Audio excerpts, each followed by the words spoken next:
Frank. What's the weirdest thing you've ever saw in here? Let me ask you a question, kid. Did you see that movie, Night of the Living Dead? Hey, we gonna party tonight or what? Yeah, we are gonna party. Well, where are we gonna party? I don't know, somewhere. Hey, we could go to the park. Oh, no, we can't. The cops said they'd shoot us if we go back to the park. Yeah, and I ain't in no mood to go tonight. I like death. Greetings, ghouls, and welcome to Minute 13 of Do You Want to Party? The Movies by Minute podcast of the 1985 groundbreaking horror classic, The Return of the Living Dead. I'm your host, Troy.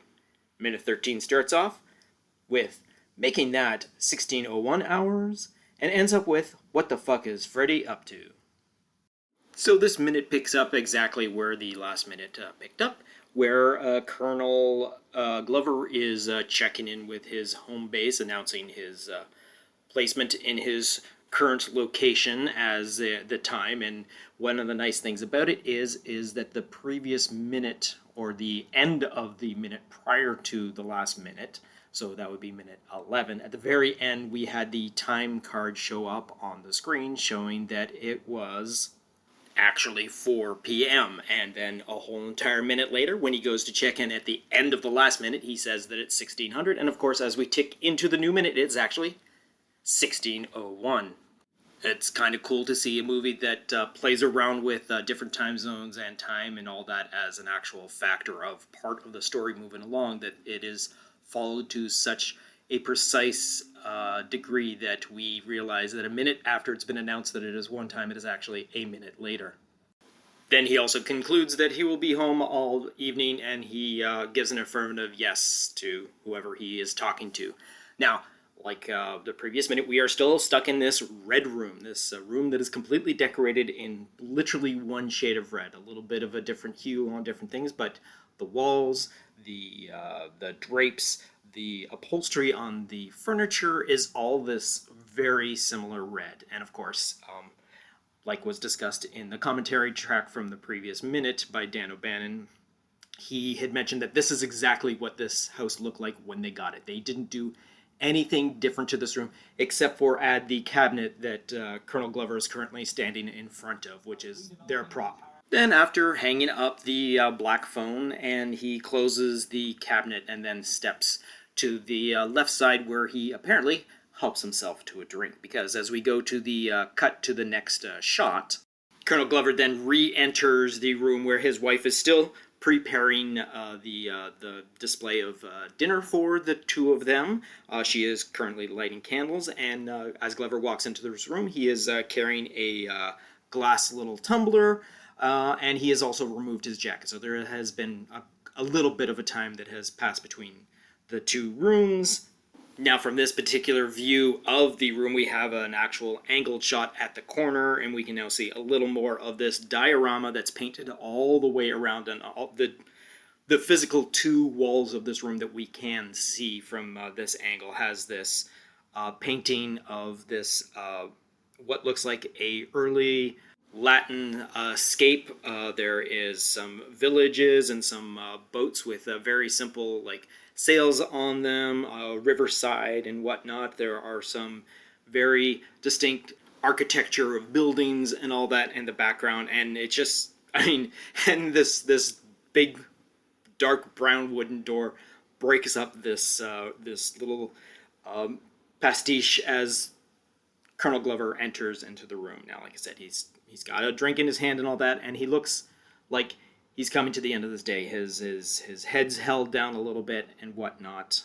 Just as backing up a second or two from him actually entering this room, when he's in the previous room, the red room, the study where he has his computer to contact home base, in the background, you can faintly hear Beethoven's Feuerlied playing in the background, and as he actually enters into the living room where his wife, like I said, was preparing dinner, or not preparing dinner, but actually setting up dinner for consumption, it is fully heard. You can hear it. She's obviously, the missus is actually listening to Beethoven while she's getting dinner ready, or again, not getting ready, serving it up. As stated in the previous minute by William Stout, that this actor playing Colonel Glover is Jonathan Terry, who is a Boston-centered stage actor. Now, for some strange reason, I am coming up short on finding any sort of information about Jonathan Terry, about his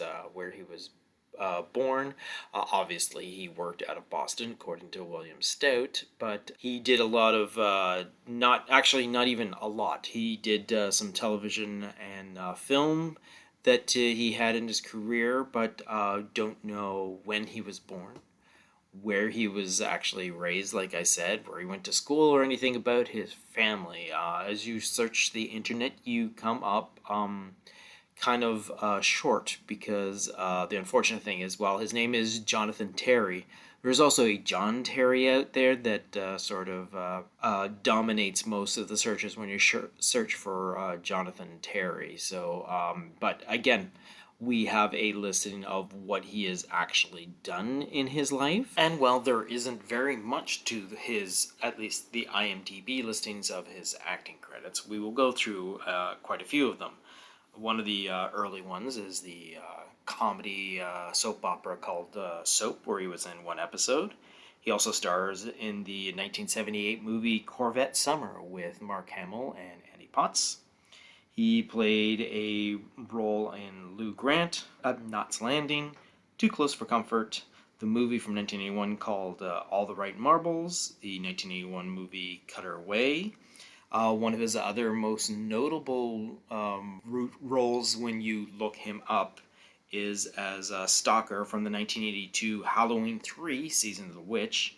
He also did a single role on Cheers. He was in the movie Deal of the Century from 1983, Against All Odds from 1984, episode of Remington Steele, Highway to Heaven, T.J. Hooker. Again, he played Colonel Glover in Return of the Living Dead, and he also returns as Colonel Glover in Return of the Living Dead Part 2.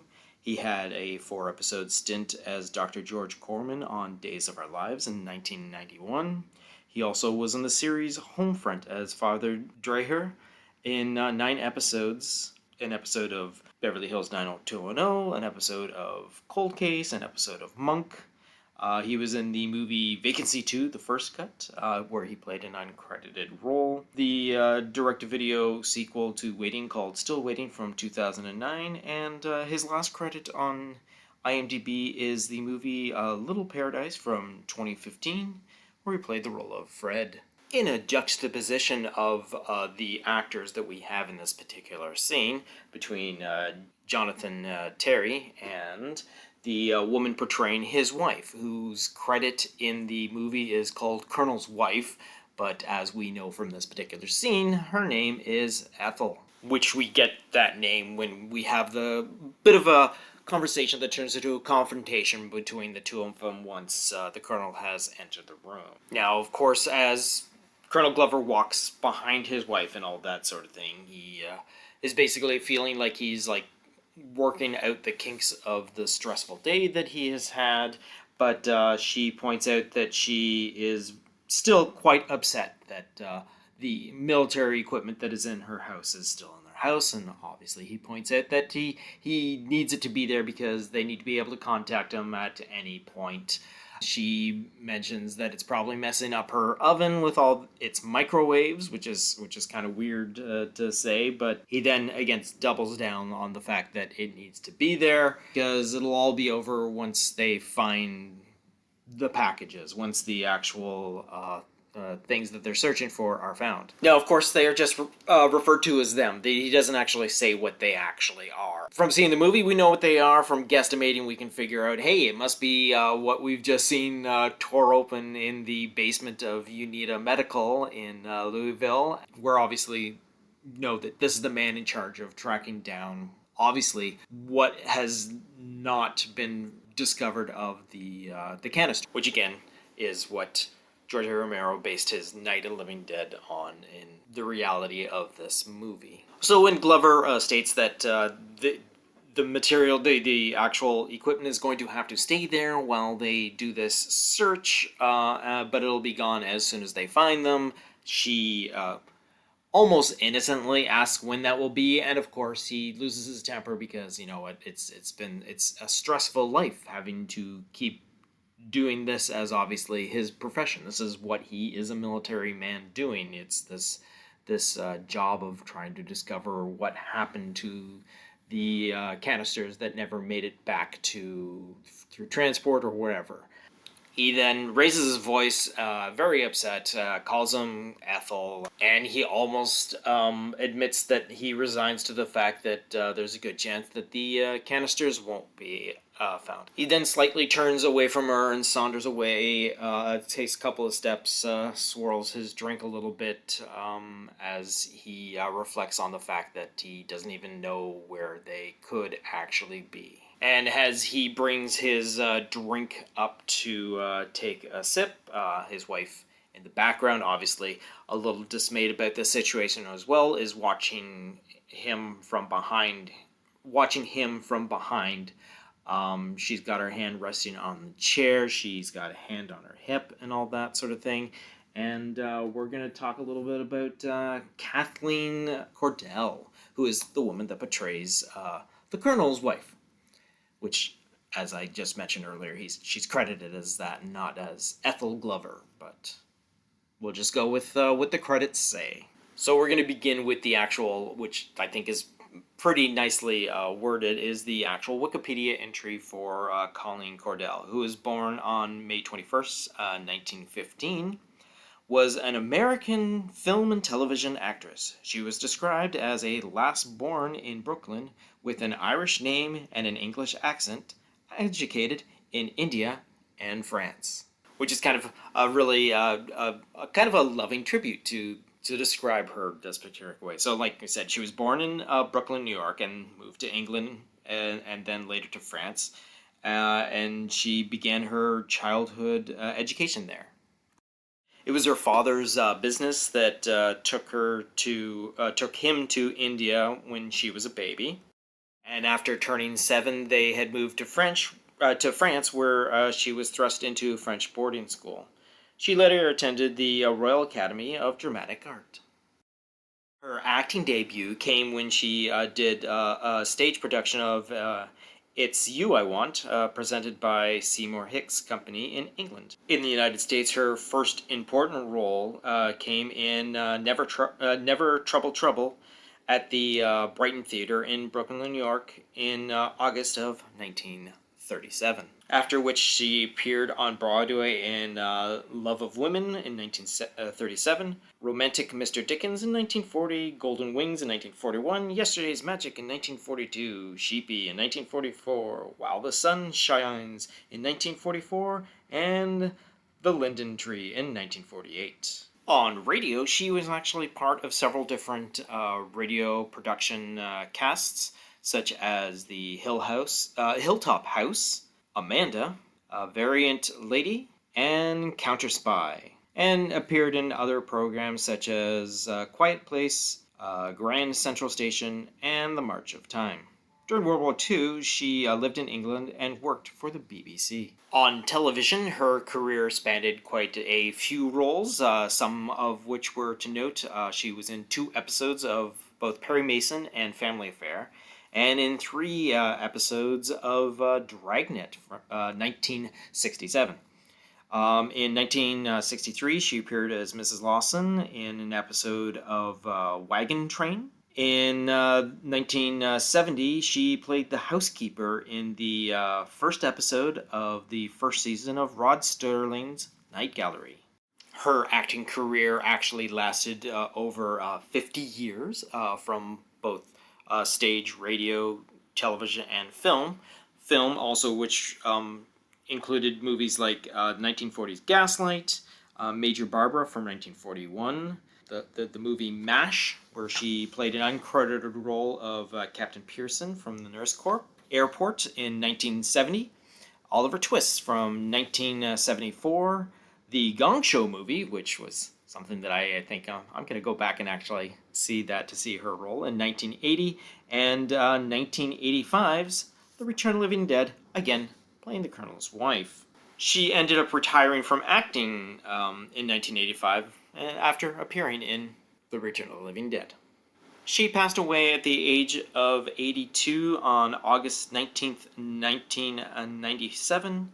Getting back to the movie, again, as the Colonel is about to take a sip of his drink with ice cubes, as you can hear them jiggling around in his drink, the music from the preceding scene starts to bleed into this scene, and then we cut to the shot of Suicide's car. The song in question is Deadbeat Dance by The Damned. So when it comes to the actual recording of this particular song, it was actually recorded for the movie itself, but the band was given 2 days to come up with a song and actually give it to the people for production. The guys worked on a previously unfinished song where they finally got the music completely to, and then threw in the lyrics, and then got this as the actual song that got into the track. Sadly to note that because of certain copyright rules, more modern day versions of this movie, if you were to get it on either Blu-ray or whatnot, there is a problem with this song being in it, so this song actually doesn't appear. The original movie, the version we are using, the first come DVD of it, does still have the original track in it, but apparently, according to some sort of logistics, it cannot appear in current versions of the movie. The song Deadbeat Dance goes a little something like this. Don't worry about that. I'm not about to read the whole entire lyrics to the song, but you know what? I will post the lyrics in the show notes if you want to check out what the actual lyrics are. We don't get to hear much of the actual song in the final version of it, but do yourself a favor. It's actually quite a great song, and it's nice to have it included in the actual soundtrack. Now, the Damned themselves have quite an interesting little backstory to them. A quick little biography of them has that Brian James, who is guitar, met Rat Scabies, who plays drums, when the latter auditioned but did not get the part for the former bands, the London SS, in 1976. After James left the London SS, he and Scabies decided to form their own band together. Dave Van Han, vocals, and Captain Sensible, bass, soon joined the group, and the quartet named themselves The Damned. In July, they played their first show supporting the Sex Pistols. On October 22nd, the band put out their first single, and the first punk single to be released in the UK, New Rose / Help. On the 18th of February 1977, the Damned released their debut album, the Nick Lowe produced Damned, Damned, Damned, opening with Neat, Neat, Neat, Neat, and also featuring a cover of the Stooges' I Feel Alright. The album itself is seen as a classic of the punk era. As the band went on tour to promote the album, they actually ended opening for the final tour of T-Rex. Later that spring, they became the first British punk band to tour the US, helping to inspire the first wave of West Coast hardcore punk. Now, with a little sidebar, in 1978, Scabies, Veins, and Sensible got together with Lemmy of Motorhead and started playing together under the name The Doomed. Captain Sensible had switched to guitars and keyboards. Lemmy gave his place to the Saints' Algie Ward, and in 1979, the quartet started going under the name of The Damned again. Later that year, they put out the new album Machine Gun Etiquette, including the song Love Song, Plan 9, Channel 7, and Smash It Up. The record was received very positive reviews, and the vocals was now being expanded to a crooner style. And the album showed the band's 60s psychedelic garage influences. With some more band member changes coming up, Ward had left the band in 1980 and was replaced by Paul Gray of Eddie and the Hot Rods. The double LP, the Black Album, was released later this year, with an influence of new wave in the band being evident. In one of the tracks on that LP, it was produced by, oddly enough, Hans Zimmer. In 1982, Sensible had a solo #1 hit with the track Happy Talk. The popular style of the song somewhat influenced the band's next album, Strawberries, released later in 1982. Featuring new keyboardist Roman Jug, the record included the song Life Goes On, with vocals by Sensible, as well as contributions by Sensible's then-girlfriend, Rachel Love of Dolly Mixture. After a tour that followed the record's release, Sensible also departed to pursue a solo career. Meanwhile, by 1982, founding member Brian James had started the Lords of the New Church with Dead Boys' Steve Bantors on vocals. After Brian Merrick joined on bass and Jug moved to guitar, the band worked on their next album, the one-off project of 60s covers that had them billed as Naz Norman and the Nightmares. After Sensible's departure, Vivian's vampire-like appearance became more characteristics of the band as a whole. The Dam released the album Phantasmagoria, featuring Susie Brick on the cover, in 1985. And as I had previously mentioned about where the actual song for Return of the Living Dead came from, it was an unfinished song from this particular album of what they ended up using for the soundtrack of the movie, The Return of the Living Dead. In January 1986, the single Eloise, a cover of Barry Ryan, was a #3 chart success in the UK, the band's highest charting place to date. However, the follow-up LP, Anything, released in December, was a commercial failure. Their cover of Love's Alone Again was released as a single. Late in 1987, the Dam began to work on a new album that never ended up materializing, and after doing some farewell shows over the next couple of years, they broke up. In 1993, Guns N' Roses covered New Rose on their album The Spaghetti Incident. Well, The Offspring contributed to the cover of Smash It Up in the 1995 film Batman Forever.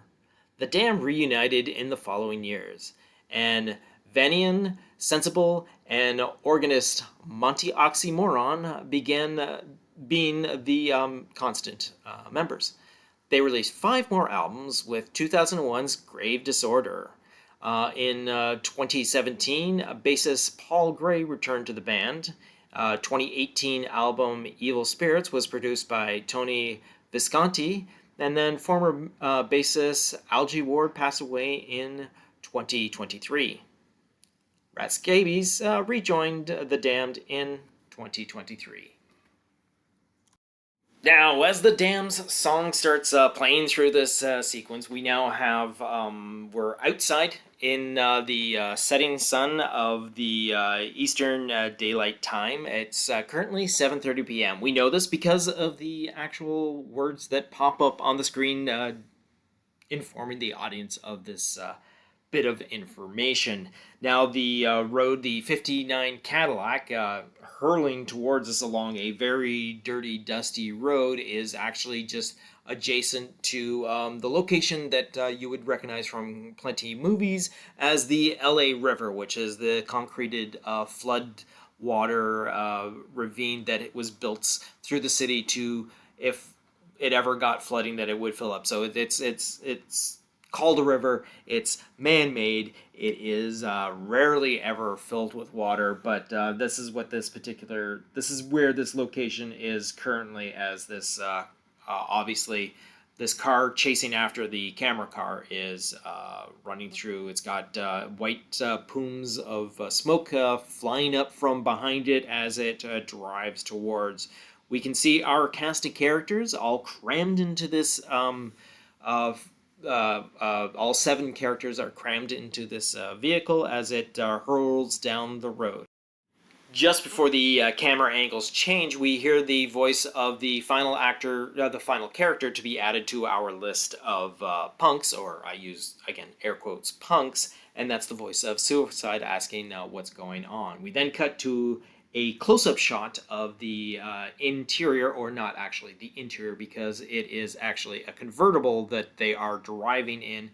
We see the interior of the tightly packed vehicle. We have 3 characters in the front, we have 4 jammed in the back, and Tina basically says what their goal is, to pick up Freddy because it's time to party. And we finish off the minute with Suicide asking what we said as the exit to the minute, and that's where we're going to end this particular minute. Over on the commentary track with director, writer Dan O'Bannon and production designer William Stout. Dan O'Bannon continues to talk about the room that they are currently in. He's actually currently talking about the computer that was used as a prop in this movie, how it's so out of date. And again, this particular commentary track was recorded in 2002, so even more so out of date compared to the 2024 time, or whenever you are actually listening to this anytime in the future version of this recording. While the conversation about the computer continues on, he mentions how nowadays a computer could make this particular movie for the amount of money that was spent on it at the time, but this is what they're dealing with at this particular moment. He goes on to mention that any director involved with using a computer to recreate this particular movie would be much more talented than himself.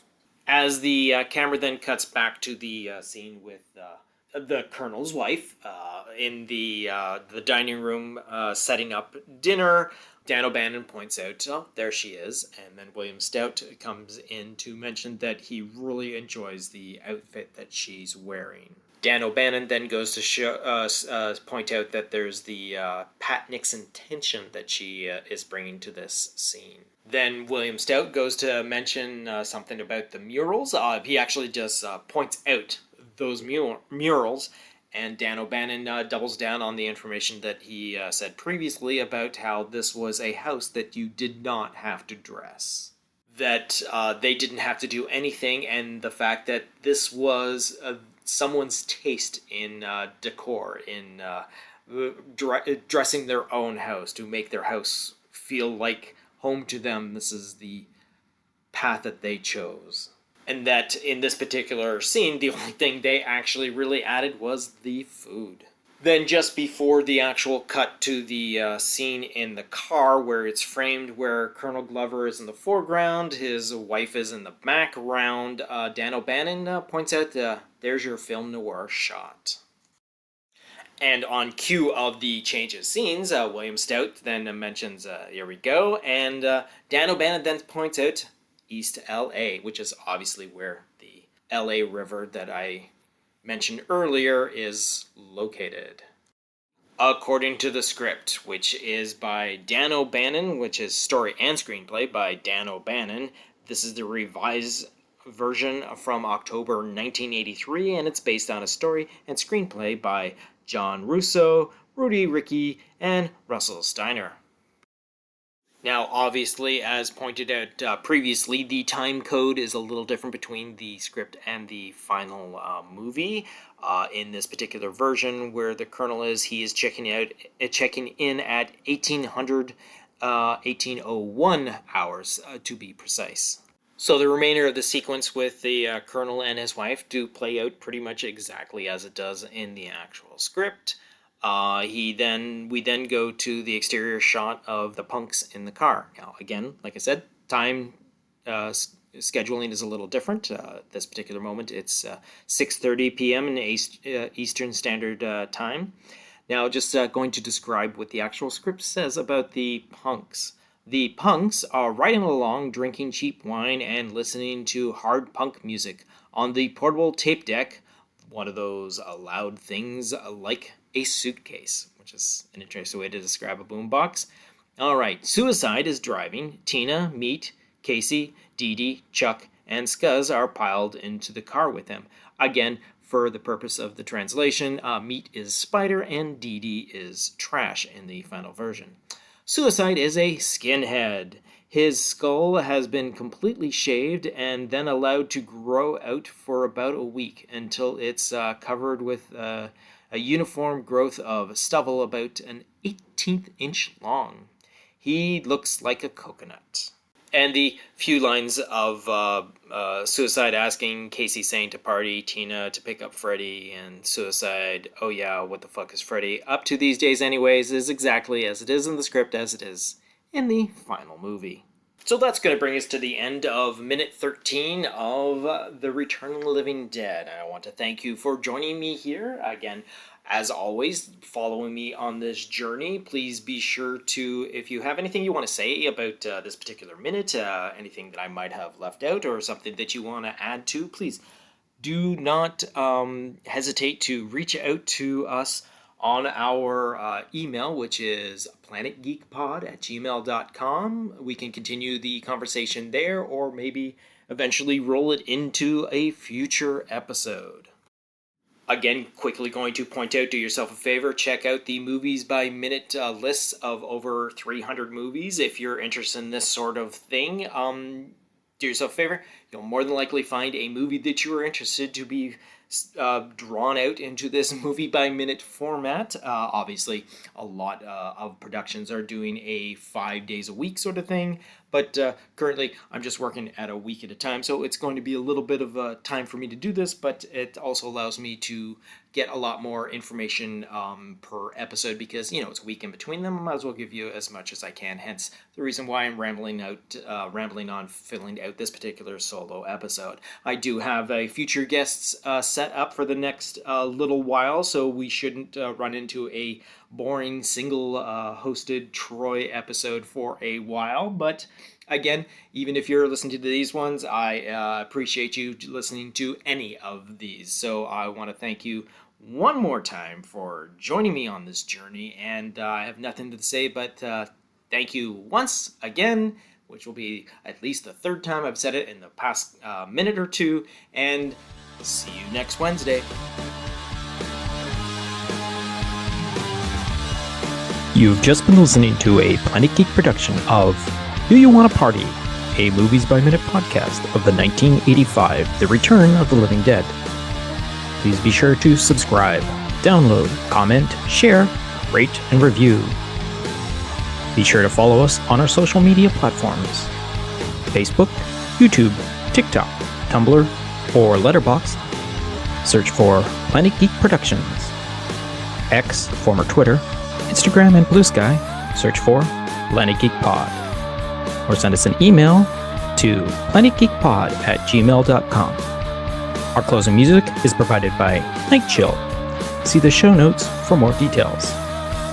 Once again, thanks for tuning in, and farewell, fiends.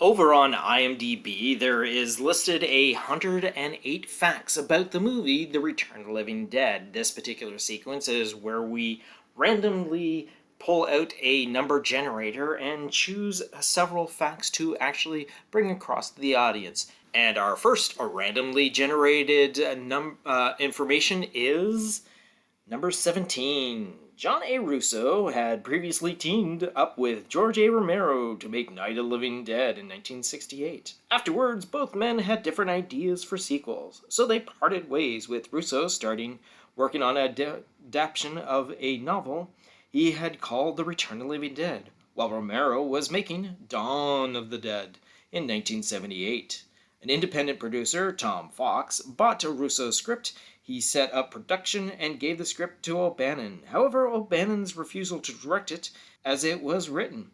He felt it was too much of a serious attempt at making a sequel to Night of the Living Dead, and did not want to intrude so directly on Romero's turf. That's That's a quote by Dan O'Bannon. It was rewritten to occur in the fictional universe where Night of the Living Dead is a movie based on true events, with more humor up to the point where it only superficially resembles the novel. Alright, so random fact number 83.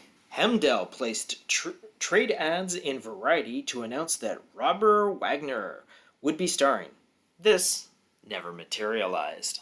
Final for this particular episode, random fact number 66, which, as I read it to myself before saying it out loud, is kind of an interesting one to say. Random fact number 66. According to the IMDb's list of 108 fun facts or interesting facts or just facts in general about The Return of the Living Dead, it states, shot in 6 weeks. Interesting how 66 is 6 weeks.